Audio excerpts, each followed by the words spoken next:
안녕하세요. 오늘도 사연살롱을 찾아주셔서 감사합니다. 얼마 전 출산을 한 20대 여성이에요. 다른 때는 몰라도 임신했을 때 서운했던 건 평생 잊혀지지 않는다고 하잖아요. 저도 그랬어요. 누구보다 손주를 기다리셨을 시어머니께 임신 소식을 전했다가 봉변을 당했거든요. 우여곡절 끝에 오해가 풀리긴 했지만 이전처럼 관계가 회복되지는 않았어요. 어머님께서는 그러시더라고요. 오해도 풀렸으니 옛일은 잊고 전처럼 지내자고요. 하지만 사람 마음이 어디 그런가요? 때린 사람은 몰라도 맞은 사람은 평생 가슴에 상처가 남게 되는데 말이에요. 그래서 그때 겪은 서러움 때문에 시댁과는 거리를 두고 살고 있어요.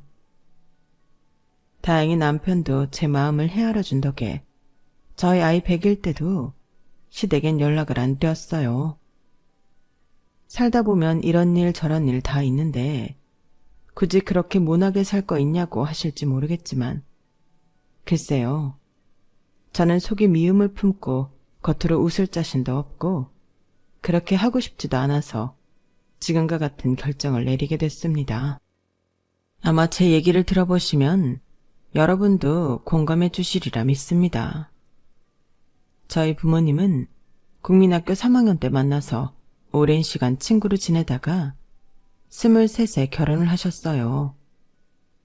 아빠가 군에서 제대한 지 1년이 채 안 된 시기라서 원룸 월세방에서 시작한 신혼이었죠. 뭐가 그리 급하다고 준비도 없이 결혼을 하느냐 주변에서 결혼을 말렸지만 저희 부모님 입장은 확고했어요. 어차피 부모로부터 독립을 할 거라면 혼자 힘으로 아등거리기보다는 마음이 맞는 두 사람이 함께 힘을 합해 빨리 자리를 잡는 게 낫다고 말이죠. 물론 당시에는 자신들의 결정이 옳은 거였는지 섣부른 행동이었는지 판단할 겨를도 없이 하루하루 밀려드는 현실적인 문제들과 싸워나가기에 바빴지만 몇 년이 지나자 자신들이 틀리지 않았다는 걸 알 수 있었대요. 친구들은 이제 막 대학을 졸업하고 취업 전쟁을 벌이고 있을 때 저희 부모님은 월세 원룸을 벗어나 방 2개짜리 전셋집으로 이사를 했고 저를 낳으셨거든요. 철없을 때 시작한 결혼이라서 시행착오는 있었지만 남들보다 일찍 자리를 잡을 수 있었던 거죠. 제가 초등학교에 들어갈 무렵 부모님은 그동안 하려던 일을 정리하고 도시락 가게를 차리셨어요. 두 분이 함께 일할 수 있는 업종이 뭐가 있을까 고민하다가 내린 결정이었죠. 처음엔 프랜차이즈가 아닌 독자적인 도시락집을 만들 생각이었지만 그러기엔 경험도 부족하고 자본도 부족해서 현실과 타협을 할 수밖에 없었어요. 더군다나 아직 사회적으로 도시락집이 그리 성행하지 않던 시기라서 안전하게 프랜차이즈를 선택하신 거죠. 다들 아는 브랜드인 한솥 도시락집으로요. 부부가 하루 종일 한 공간에서 함께 일을 하는 게 어떻게 보면 안 좋은 일일 수도 있잖아요. 아무래도 부딪히는 일도 많을 테니까요. 그럼에도 불구하고 저희 부모님의 도시락집에는 웃음이 끊이지 않았어요. 장난을 잘 치는 아빠는 잘 웃고 잘 삐지고 잘 우는 엄마를 하루에도 몇 번씩 골려주곤 했어요. 짓궂은 초등학생 아이처럼 말이죠. 나였다면 그만 좀 하라고 화를 버럭 냈을 텐데 엄마는 그렇게 당하면서도 뭐가 즐거운지 깔깔대고 웃곤 하셨어요. 언젠가 엄마가 그러시더라고요. 남이 했으면 화가 날 일인데도 이상하게 네 아빠가 하면 그게 그렇게 싫지 않더라고. 왜 그런지는 잘 모르겠지만 왠지 어릴 때로 돌아간 기분이 들어서 재밌다란 말이지. 이런 걸 보고 천생연분이라고 하는 건가? 암튼 난 네 아빠랑 같이 일하는 게 참 좋았어. 아빠의 장난기가 나이가 들어도 잦아지지 않았던 건 바로 엄마의 무한한 남편 사랑과 긍정적인 사고 때문이었을 거예요. 아내를 골려먹는 걸 인생의 낙으로 생각하는 것 같은 아빠였지만 그 내면엔 순정남이 들어있었어요. 아빠는 엄마가 해주는 거라면 뭐든 최고라고 엄지손가락을 치켜드는 분이셨거든요. 한 번은 엄마가 이발료를 아낀다고 집에서 아빠 머리카락을 잘라드린 적이 있는데 그게 참 누가 봐도 쥐가 파먹은 것 같은 꼴이었거든요. 어린 제 눈에 봐도 아빠 머리가 이상하다고 생각이 들 정도로요. 그런데도 아빠는 엄마한테 엄지까지 치켜 세우고 칭찬을 하셨어요. 야, 당신 이러다가 미용실 차리는 거 아니야? 완전 가위손이 따로 없잖아. 어때? 머리 이렇게 하니까 나 더 잘생겨 보이지 않아? 야, 인생 역작이다. 자기야, 고마워. 도대체 어디가 멋지고 뭐가 인생 역작이라는 건지 모르겠지만 아빠는 한동안 그 머리로 지내셨어요. 보다 못한 단골 손님이 저희 엄마한테 제발 남편 머리 좀 어떻게 하라고 한 소리를 하는 바람에 엄마가 아빠를 이끌고 미용실에 가서 머리를 정리하게 될 때까지요. 사실 아빠가 이렇게까지 한 데는 이유가 있었어요. 저희 엄마는 어릴 때부터 잘난 형제들 틈에서 못난이 취급을 받고 자랐거든요. 저희 외삼촌과 이모는 각각 S대, Y대를 나와 대기업에 취직할 정도로 공부도 잘했고 인물도 좋았는데 그래서인지 저희 엄마는 유독 형제들 사이에서 기가 눌려 자랐던가 봐요. 집에서는 늘 모질이 취급을 받았던 엄마한테 당신이 최고라고 말해주는 아빠는 세상 유일한 내 편이고 무엇보다 든든한 바람막이였어요. 비록 툭하면 골리고 눈물을 뺄 정도로 장난이 심하긴 하지만요. 그래서 엄마는 아빠가 결혼을 하자고 했을 때 1초도 망설이지 않고 그러자고 했다더군요. 하지만 엄마의 바람막이는 그리 오래가지 못했어요. 제가 중학교 입학을 앞두고 있던 겨울, 그렇게 끔찍이도 엄마를 생각하던 아빠가 대장암 판정을 받았거든요. 이미 꽤 많이 진행된 상황이기도 하고 대장암은 생존율이 그리 높지 않아서 사실상 사형 선고나 다름없었지만 아빠도 엄마도 끝까지 치료를 포기하지 않으셨어요. 하지만 힘겨운 투병 생활에 아빠는 점점 힘을 잃어가셨고 그럴 때마다 엄마는 눈에 힘을 주고 아빠를 혼내셨어요. 야, 최민호, 너 나랑 우리 자영이만 두고 죽을 생각이야? 어림도 없어. 내가 그렇게 안 놔둘 거거든. 우리 모녀만 두고 편히 관 속에 들어갈 생각일랑 안 하는 게 좋을 거야. 내가 끝까지 괴롭혀 줄 테니까. 그러니까 약을 쓰든 독을 쓰든 이겨내. 아빠 앞에서는 강한 척하면서도 엄마는 병실을 나와 가게를 향하는 길 내내 눈물을 흘리셨어요. 아직은 아빠와의 이별을 받아들일 수 없었으니까요. 세상 유일한 내 편이자 친구를 어떻게든 붙잡고 싶으셨을 거예요. 하지만 사람 목숨은 인간의 의지로만은 붙잡을 수 없는 거잖아요. 아빠는 암 판정을 받고 2년 만에 결국 세상을 떠나시고 말았어요.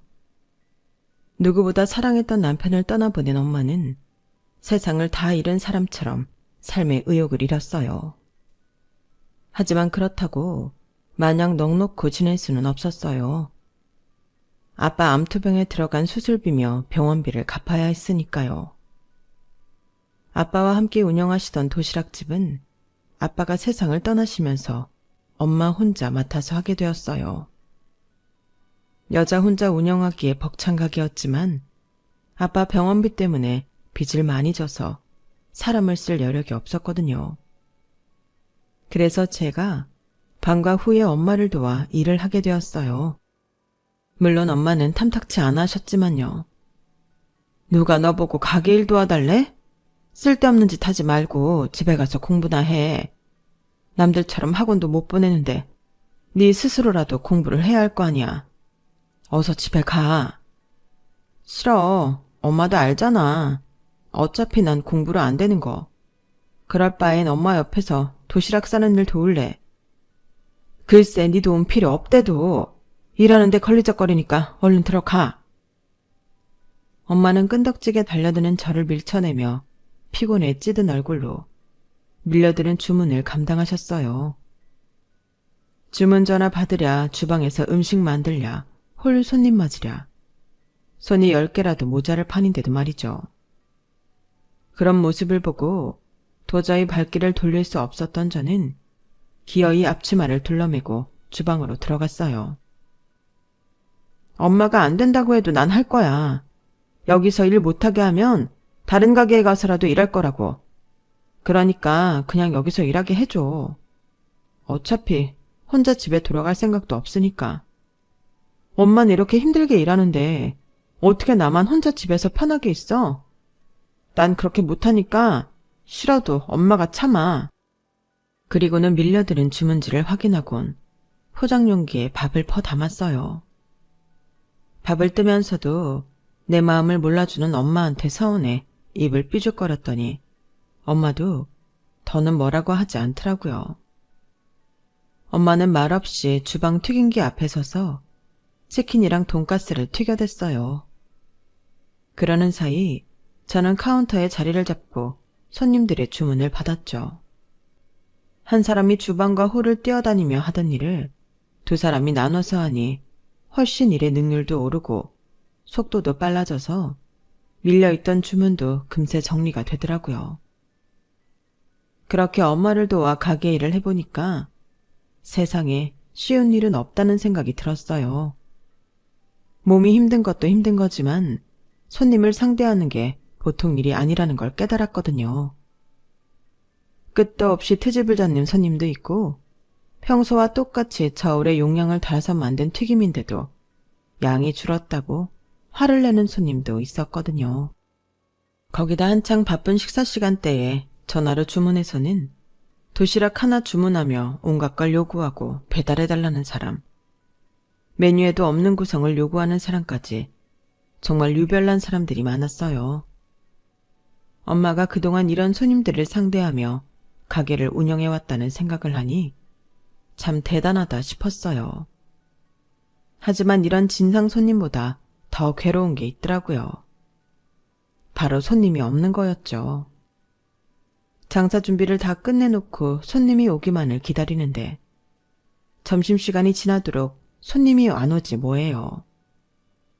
벽에 걸린 시계의 분침이 한 칸씩 이동할 때마다 불안한 마음이 조금씩 커져갔고 저녁 시간이 되자 심장을 조이는 것처럼 답답해졌어요.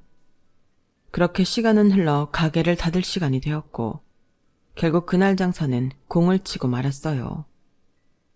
주말이라 아침부터 엄마를 따라 가게로 나왔던 저는 난생 처음 겪어보는 비참한 상황에 할 말을 잃었어요.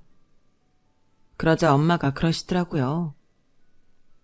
장사하다 보면 이런 날도 있는 거야. 대신 눈코 뜰 새 없이 바쁜 날도 있잖니.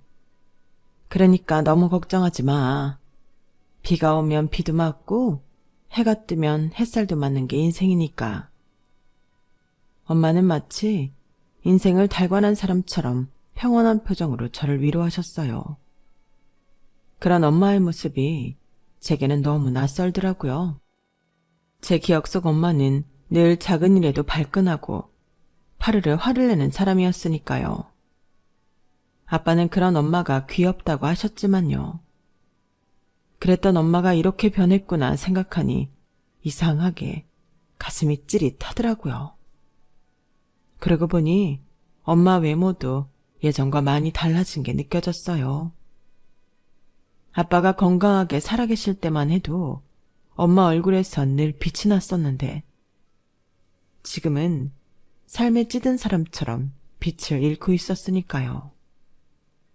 아빠의 죽음은 그저 한 사람의 인생이 끝난 게 아니라 동반자였던 엄마의 인생까지 무너지게 만든 것 같았어요. 그때 그런 생각이 들더라고요. 앞으로 내 인생의 목표를 엄마 얼굴에서 웃음을 되찾는 걸로 하겠다고요. 고등학교를 졸업한 후 저는 대입을 포기하고 본격적으로 가게 일에 뛰어들었어요.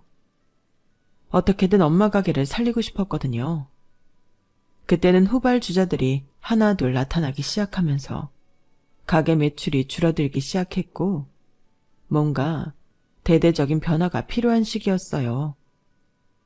뭘 어떻게 바꿔야 매출이 늘어날까 고심하던 끝에 고등학교 졸업여행으로 갔던 일본에 갔던 일이 떠올랐어요. 일본은 우리나라에 비해 도시락 문화가 발달해 있었는데 심지어 편의점 도시락조차도 우리나라 프랜차이즈 도시락과 비교해 퀄리티가 떨어지지 않을 정도로 맛도 좋고 구성도 좋더라고요. 그 중에서도 제 구미에 가장 맞았던 건 바로 오니기리였어요. 초등학생이 사 먹기에도 부담이 없을 정도로 가격도 저렴한데 한 끼 식사로도 손색이 없어 보였거든요. 물론 한 개로는 양이 안 차지만 토핑을 다양하게 해서 판매한다면 경쟁력이 있겠다 싶었죠. 프랜차이즈를 버리고 과감하게 독자적인 삼각김밥집으로 바꾸면 어떨까 하는 생각에 엄마한테 제 생각을 말했어요. 글쎄, 그게 되겠니? 우리나라 편의점에도 삼각김밥이 있긴 하지만 그게 한 끼 식사라고 생각하는 사람은 없잖아. 컵라면이랑 같이 먹으면 모를까. 근데 자영아, 그게 장사가 되겠니? 일단 해보는 거지 뭐.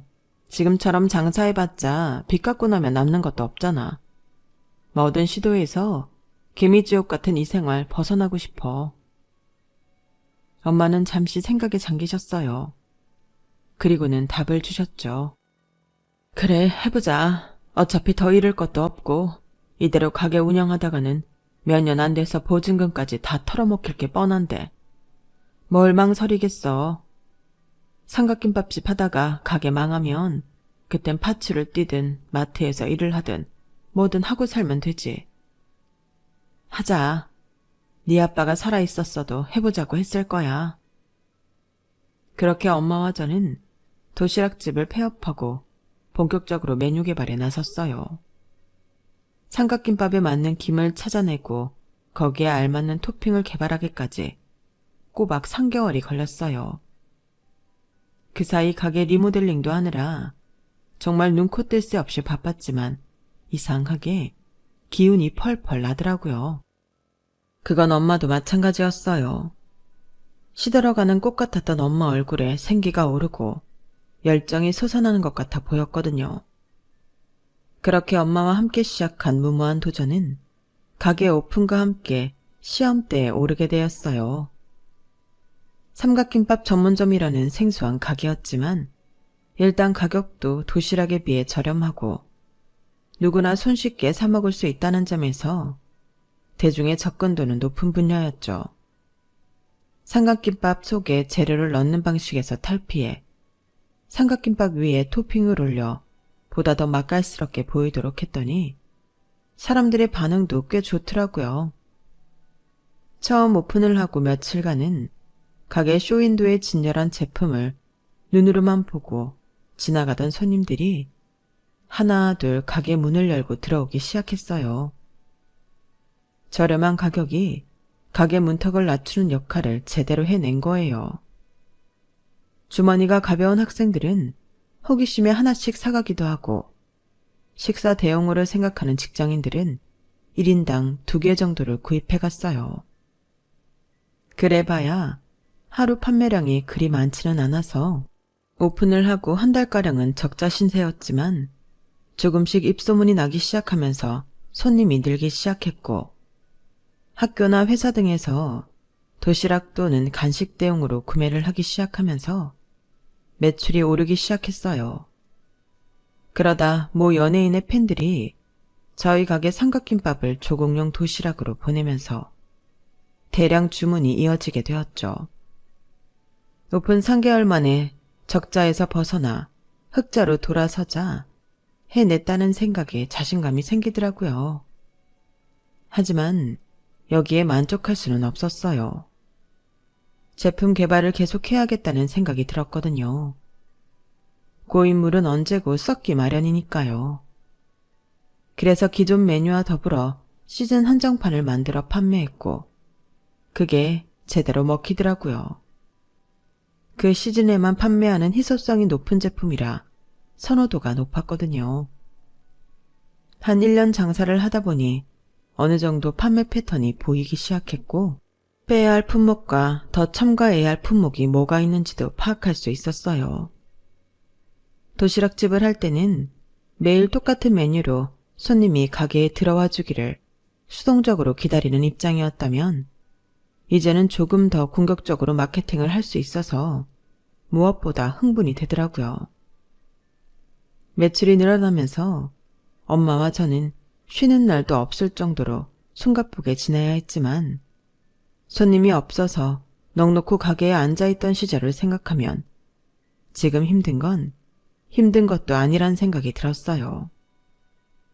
가게 판매량의 절반 이상이 대량 주문이었기 때문에 의외로 가게는 그리 바쁘지 않아서 주변 상인들 중에는 그렇게 장사해서 돈을 벌겠냐고 걱정을 하는 분들도 있었어요.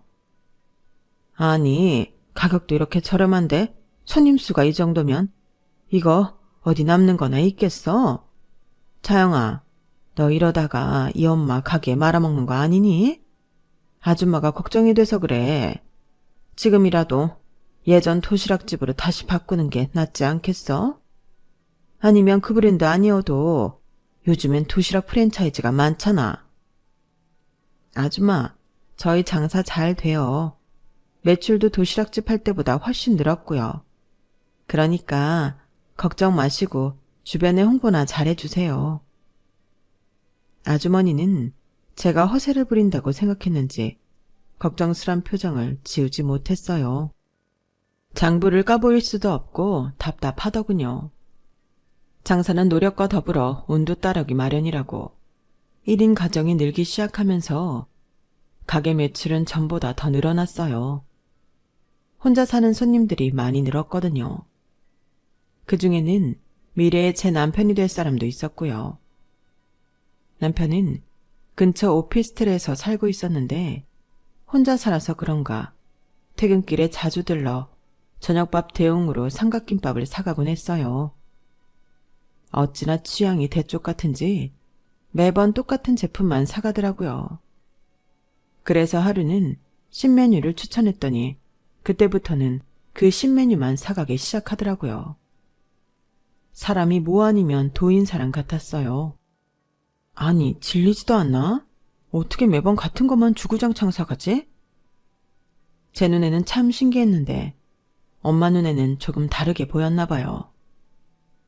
저 사람 말이야, 네 아빠랑 닮지 않았니? 생김새 말고 하는 행동 말이야. 네 아빠가 꼭 저랬거든. 뭐든 하나밖에 몰라. 과자도 한 가지 종류만 먹고 우유도 그렇고 빵도 그렇고 하나에 꽂히면 그것만 보이는 사람 같았다니까? 그 말을 듣고 보니 저희 아빠랑 닮은 구석이 참 많은 사람 같았어요. 그래서일까요? 매일 같은 시간 저희 가게를 찾아와 같은 메뉴를 사가는 이 남자한테 마음이 끌리더라고요. 늘 깔끔한 차림을 하고 있지만 가만 보면 옷도 매번 비슷한 디자인이고 머리 스타일도 그렇고 한결같은 사람 같았어요. 그렇게 저희 가게에 손님으로 드나든 지 2년쯤 됐을 무렵 처음으로 평소와 다른 옷차림을 하고 왔더라고요. 이전과는 확연히 달라진 스타일에 놀라기도 했지만 바뀐 모습이 꽤 괜찮아 보이긴 했어요. 오늘은 스타일이 많이 다르네요. 무슨 좋은 일 있으세요?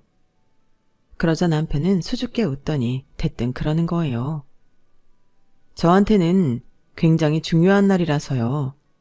제가 올해 짝사랑해온 사람한테 프로포즈를 할 생각이거든요. 아, 그러시구나. 그 말을 듣는데 왜 그렇게 기분이 이상하던지 표정 관리가 안 될 정도였어요. 그렇다고 내가 이 남자를 좋아했던 것도 아닌데 다른 여자한테 마음이 있다는 얘기를 듣자 왠지 모르게 서운하기도 하고 우울하기도 했어요. 그런데 그래서 말인데요. 오늘 혹시 시간 괜찮으세요? 제가 할 말이 있어서요. 무슨 일이신데요? 프로포즈 하러 가시려면 바쁘실 텐데요. 그러니까요. 그 말을 하고는 남자를 저를 빤히 바라보았어요. 몇 초 정도 눈이 마주친 상태로 마주보고 있었는데 그때 엄마가 제 등짝을 손바닥으로 팍 치더니 속삭이듯 그러시는 거예요. 으이구, 눈치 좀 챙겨. 이 남자가 지금 너한테 프로포즈 하려고 그러잖아. 아, 그제야 남자가 짝사랑해온 상대가 나였음을 알게 된 저는 얼굴이 발갛게 달아올랐어요. 엄마가 등 떠미는 바람에 남자와 함께 근처 카페로 가게 된 저는 어안이 벙벙한 상태로 애꿎은 커피만 홀짝 댔어요. 그러자 남자는 사실 오래전부터 저를 마음에 두고 있었으며 그 마음을 저희 엄마한테 들킨 지는 꽤 됐다고 하더군요. 오늘 이렇게 꾸미고 온 것도 저희 엄마한테 제 취향에 대해 조언을 듣고 바꾼 거라고 말이죠. 한마디로 저희 엄마랑 한통속이었다는 얘기였어요. 그제야 엄마가 유독 저한테 이 남자 얘기를 많이 했었다는 걸 깨달을 수 있었죠. 두 사람이 만든 올가미에 사로잡힌 기분이 들긴 했지만 솔직히 저도 마음이 없진 않아서 사귀자는 남자의 말에 그러자고 대답했어요. 그렇게 시작된 생애 첫 연애는 1년 뒤 결혼으로 이어지게 되었죠. 남편을 따라 처음 시댁에 인사를 드리러 가는데 그 집 규모를 보고는 이 결혼을 물 건너 갔다는 생각을 했어요. 잘 살더라고요. 잘 살아도 너무 잘 살았죠. 일단 집 규모가 우리 집과는 너무 달랐고 사는 동네 수준도 너무 달랐어요. 드라마에서나 보던 재벌집 분위기에 현관에 들어서던 순간부터 주눅이 들기 시작했어요. TV나 영화를 제외하곤 대저택에서 가사도우미를 쓰며 사는 집은 태어나서 처음 봤거든요.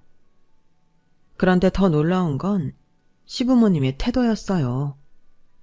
당장이라도 물잔에 물을 뿌리거나 봉투를 던지며 이 결혼은 반대라고 할 것 같았던 시부모님이 의외로 쉽게 결혼 허락을 하셨거든요. 아직 우리 집 사정을 몰라서 이러시나 싶었는데 어머님이 그러시는 거예요. 기특하네. 중학생 때부터 어머니를 도와 도시락집에서 일을 했다고? 세상에, 어쩜 그렇게 속이 깊고 착할까? 당신도 그렇게 생각하시죠? 그러게 말이야. 요즘 젊은 친구들이랑 달리 참하고 생각도 바른 사람이구만. 그래, 결혼은 언제가 좋을까? 기왕이면 오래 넘기기 전에 하는 게 좋겠는데 말이야. 첫 만남 자리에서 결혼 날짜까지 말씀하시는 걸 보니 정말 결혼을 시키실 생각인 것 같았어요. 남들이 생각하기엔 일반적인 수순일지는 모르겠지만 저는 그 상황이 이상하게 비현실적으로 느껴졌어요. 정말 나를 며느리로 들인다고? 이런 의구심이 머리를 떠나지 않았거든요. 인사를 드리고 나올 때까지도 이게 꿈이 아닐까 하는 생각이 들 정도로 현실감이 들지 않았어요. 상진 씨, 정말 우리 결혼하는 거야? 솔직히 난 이 상황이 믿기지가 않아. 아니, 왜 나를 며느리로 들이시지? 혹시 자기 부모님이 우리 집 사정을 잘못 아시는 거 아니야? 우리 집이 도시락집이 아니라 도시락집 프랜차이즈를 운영하는 걸로 잘못 아시는 거 아니냐고. 그러자 남편은 껄껄대고 웃었어요. 그런 거 아니야. 우리 부모님도 자기가 마음에 들어서 그러시는 거지. 그러니까 아무 걱정 말고 결혼 준비나 하자. 아, 따로 혼수 준비할 필요 없어. 오피스텔에 어지간한 건 다 있으니까. 남편과 저는 남편이 살고 있는 오피스텔에서 신혼생활을 시작하기로 해서 따로 신혼집을 마련할 필요는 없었어요. 오피스텔이라고 해도 제가 알던 일반적인 오피스텔이 아닌 독립된 방에 꽤나 큰 거실까지 있는 집이라서 일반 아파트랑 별반 다를 바 없는 집이었어요. 집 안엔 이미 침대부터 가전제품, 심지어 안마의자까지 고가의 제품으로 풀세팅이 돼 있어서 제가 혼수를 마련할 필요조차 없었죠. 그런데 제 결혼 소식을 들은 이모는 되려 화를 내더라고요. 아니, 그렇게 잘 사는 집에서 신혼집을 오피스텔로 해줬다고? 세상에, 있는 돈들이 더하다더니 그 말이 맞네. 얘 차영아, 너 그 집이 얼마나 잘 사는 집인지 알기나 하니? 그런 집에서 오피스텔을 신혼집으로 해줬다는 건 널 며느리로 받아들이지 않는다는 소리나 마찬가지야. 하긴 애초에 네가 그런 집에 시집을 가는 것도 웃기긴 하지. 네가 학벌이 있니? 집에 돈이 있기라니. 도대체 그 남자는 어떻게 구워 삶은 거니? 그 비결이나 들어보자. 아니, 그렇잖아. 명문대 나온 내 딸도 고작 회사원이랑 결혼했는데 다른 사람도 아니고 네가 그런 준재벌집에 시집을 간다는 게 말이 되니? 너 혹시 혼전 임신이라도 한 거야? 애로 그 남자 발목 잡은 거냐고. 이모는 마치 죄인 추궁하듯이 저를 몰아붙였어요. 그러자 옆에서 듣고 있던 저희 엄마가 소리를 빽 질렀죠. 이게 지금 무슨 개소리야. 뭐? 애로 남자 발목을 잡아? 그건 언니 네가 형부 꼬실 때 한 짓이잖아. 부잣집 아들이라고 몸 던져서 결혼한 건 너 아니냐고. 그랬다가 형부집이 쫄딱 망한 거 알고 애를 지우니마니 울고 짰던 거 나 똑똑히 기억해. 지가 그렇게 사니까 멀쩡한 내 딸까지 그런 줄 아는 모양인데 돼지 눈에는 돼지만 보이고 부처 눈에는 부처만 보인다고 그랬어. 어디 내 딸을 너 같은 더러운 인간이랑 동급으로 봐? 기도 안 차네 정말. 우리 차영이는 그 집 아들이 2년이나 목매달고 따라다녀서 결혼하는 거야. 그 집에서도 내 딸 데려가라고 어머니 자리가 직접 나 찾아와서 결혼 서두르자고 한 거라고. 뭘 알고나 떠들어야지. 당장 알았으면 내 집에서 사라져. 엄마는 이모 등을 문 밖으로 떠밀고는 현관문을 걸어 잠궜어요. 엄마 말이 거짓은 아니었지만 약간의 MSG가 섞인 것도 사실이었어요. 신데렐라 스토리 같았던 제 결혼식은 주위의 시기와 부러움 속에서 잘 진행되었고 저는 결혼 3개월 만에 임신을 하게 되었어요. 먼저 테스터로 집에서 임신 확인을 하고 산부인과에 가서 정확하게 진찰을 받아보니 임신 7주차라고 하더라고요. 하필 그때 남편은 해외 출장 중이어서 영상통화로 임신 사실을 알리게 되었어요. 한국에 들어오면 말을 할까도 생각했는데 예정보다 출장이 길어지는 바람에 통화상으로 전달하게 되었죠. 남편은 엄청 기뻐하더라고요. 영상 속에서 튀어나올 것처럼 환호성을 지르며 춤까지 춰댔을 정도로요. 그렇게 한참을 신나게 웃고 환호를 지르던 남편이 순간 그러는 거예요.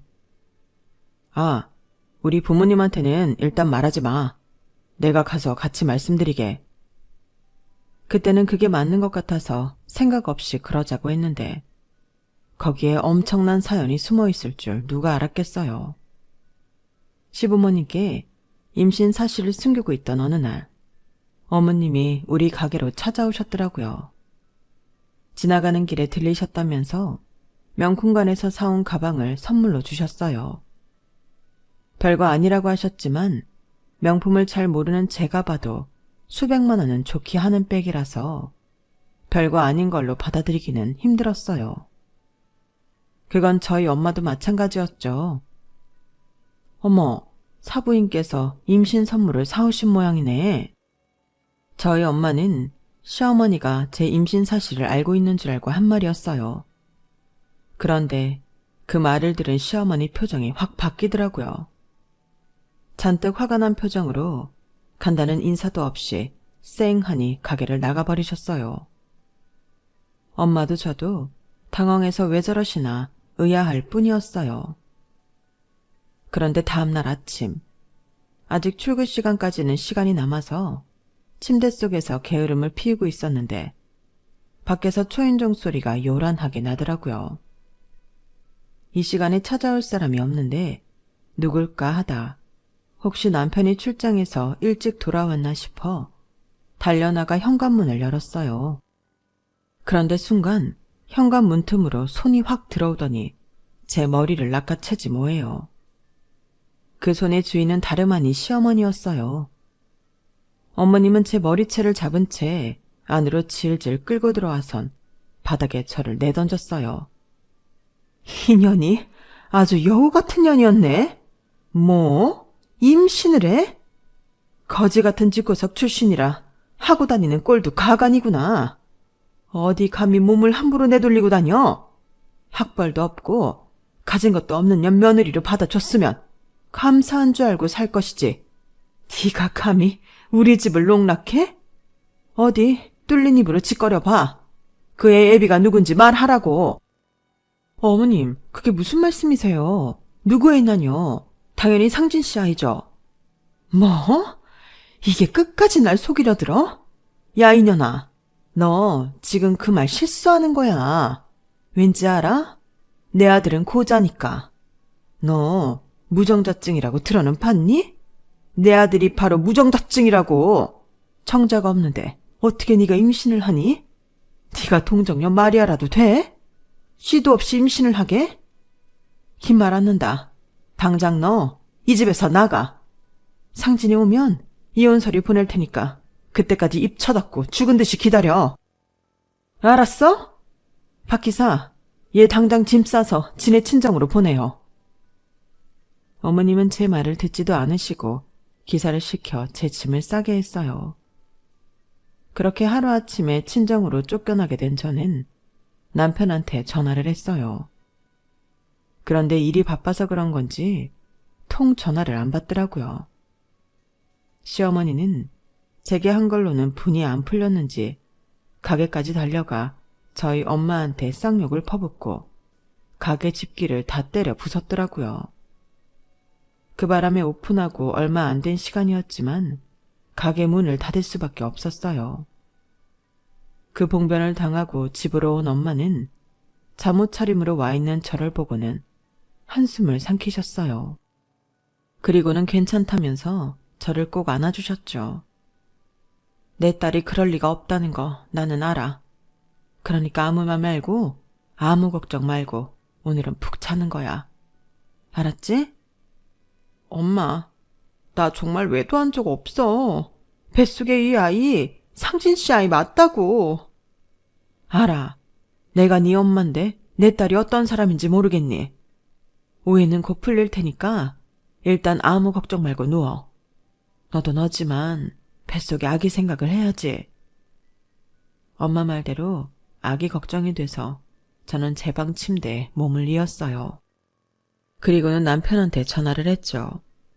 아까부터 전화 연결이 안 되더니 여전히 남편은 전화를 받지 않더라고요. 혹시 어머님 말만 듣고 남편도 나를 의심하는 건가 싶어 잠도 오지 않았어요. 그렇게 뜬 눈으로 침대에 누워 있었어요. 그러다 스르르 잠이 들어버리고 말았죠. 그렇게 시간은 흘러 몇 시쯤 됐을까요? 밖에서 요란하게 초인종 소리가 들렸어요. 순간 시어머니가 여기까지 와서 해코지를 하려는 게 아닐까 잔뜩 겁을 집어먹었는데 현관문 열리는 소리가 들리고 누군가 제 방으로 달려들어왔어요. 제 남편이었죠.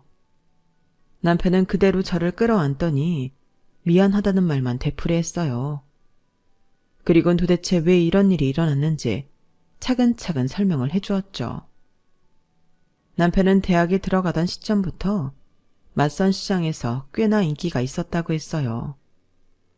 시부모님 재력도 재력이지만 제 남편이 외동아들이기 때문에 딸 가진 집에서 꽤나 탐을 내던 상황이었거든요.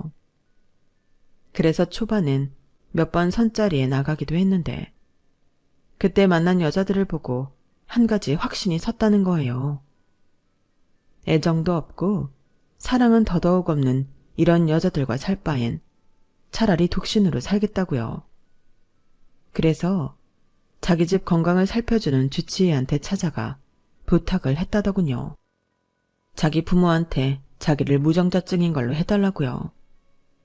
어릴 때부터 제 남편을 조카처럼 예뻐하셨던 의사 선생님은 남편의 간곡한 부탁에 할 수 없이 거짓말을 해주었고, 그때부터는 정략 결혼으로부터 자유로워질 수 있었대요. 내 인생에 결혼은 없다고 결심했던 남편이었지만 저희 가게를 드나들면서 이런 사람이라면 결혼해서 가정을 이루고 싶다는 생각을 하게 됐고, 저를 부모님께 소개를 한 거였죠. 무정자증으로 결혼도 안 하고 살겠다던 아들이 결혼하겠다고 하자 시부모님은 제 처지를 알면서도 흔쾌히 받아들이신 거예요. 아들을 총각 귀신을 만드느니 마음에 차지 않는 애라도 며느리로 들이는 게 낫겠다 싶으셨던 거였죠. 그러다 제 임신 사실을 듣고는 그렇게 광분하셨던 거예요. 남편 얘기를 듣고 보니 시어머니가 화를 낸 사정은 이해가 갔어요. 하지만 저와 저희 엄마한테 한 짓은 도저히 용서가 안 되더라고요. 결국 며칠 뒤 남편과 저는 시댁에 찾아가 한동안 감추고 있던 남편의 거짓말을 털어놓았고, 시어머니는 그 얘기에 뒷목을 잡으셨어요. 그러거나 말거나 시어머니가 제게 저지른 짓을 알고 있는 남편은 시부모님 앞에서 확실히 말씀드렸어요. 앞으로는 제 아내한테 함부로 하지 말아주세요. 2번은 안 참을 거니까요. 그리고 저도 어머니 아버님한테 사과드렸으니 제 아내한테 사과부터 하세요. 그 말에 시어머니는 제게 잘못했다고 사과를 하셨지만 그 말은 거짓말이었어요. 그걸 어떻게 알았냐고요? 얼마 뒤 저를 찾아와 그러셨거든요. 출산을 하거든 유전자 검사부터 하자고요. 그게 무슨 뜻이겠어요? 저를 아직도 의심한다는 것밖에 더 돼요. 이 사실을 알게 된 남편은 앞으로 시댁과 절연을 선언했고, 이듬해 제가 출산을 하고 아이 100일 잔치를 치를 때도 시댁엔 연락을 하지 않았어요. 어떻게 알았는지 아버님이 금일봉과 유아용품을 보내셨지만 그대로 되돌려 보냈어요. 그러자 아버님이 그날 밤 집에 찾아오셨더라고요. 아버님은 우리 사는데 관여는 안 하시겠지만 아이한테 할아버지 노릇은 하게 해달라고 부탁을 하시더라고요. 따지고 보면 아버님한테는 아무 감정이 없기 때문에 남편도 저도 아버님까지 밀쳐내지는 않았어요. 하지만 어머님은 상황이 좀 다르죠. 제가 당한 게 있는데. 그래서 어머님과는 여전히 절연한 채 살고 있습니다. 어쩌면 시어머니는 아직도 제 아이의 친부가 누구인지 의심을 하고 있을지도 몰라요. 스스로 만든 감옥에 갇혀 사시는 거죠. 하지만 저는 아직 그 감옥의 문을 열어드릴 생각은 없답니다. 먼 훗날 지금의 상처가 조금 아문다면 모르겠지만요. 지금까지 제 사연을 들어주셔서 감사합니다. 내일이 더 행복한 시간이 되시길 바라며 항상 건강하세요. 여러분, 사연 댓글에 응원과 현명한 조언 부탁드려요. 좋아요와 구독은 저에게 큰 힘이 됩니다. 오늘도 좋은 일 가득하세요.